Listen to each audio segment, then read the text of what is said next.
आमच्या या तिजोऱ्या मोठमोठ्या उद्योजकांची कर्ज माफ करताना कधीच रिकाम्या होत नाहीत. पण शेतकरी आणि वंचितांचा विषय निघाला की अगदी तिजोरी सकट सगळ्यांना घाम फुटतो.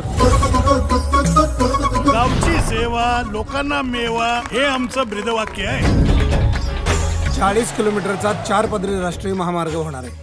तर त्या पट्ट्यातल्या शेतकऱ्यांच्या जेवढ्या जमिनी आहेत त्या सगळ्या ताब्यात घ्या. म्हणजे आपल्याच मित्रांच्या किंवा नातेवाईकांच्या नावावर करून घ्या. किंग मेकर होतो आणि आता किंग होणार. माझ्या झेंड्यावर शिक्का मार तू शिक्का, मार तू शिक्का. आपल्या त्या जमिनीच्या कामाचं काय झालं रे? सगळी कामं व्यवस्थित केली हो.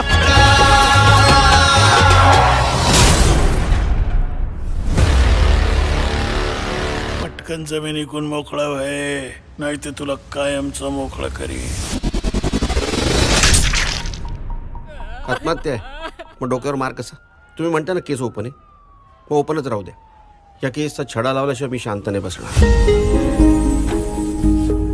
नाम्याचा आणि भास्कर साळुंकेचा जमिनीवरून वाद सुरू होता. तो जय पाटलाचा मेवणा का? खाचार केला त्याग.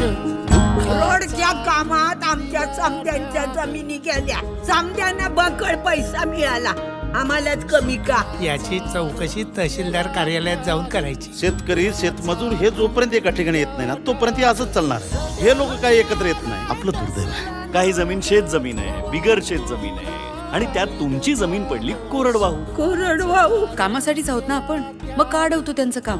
मतदारांनी तरी कुठं आपल्याला समान वागणूक दिलेली असते? तो पंचायत समिती अध्यक्षाचा मेवणा आहे म्हणून त्याला जास्त पैसे, आणि ही गरीब म्हातारी आहे म्हणून हिला कमी पैसे. तुझ्या पदाचा आणि तुला मिळालेल्या अधिकाराचा योग्य वापर करायची वेळ आता आलेली.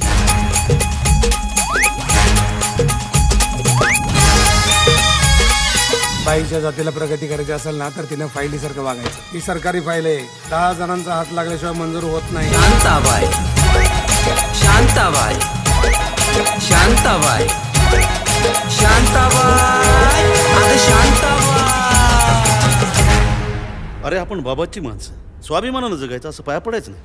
अरे फक्त बाबासमोर झुकायचं.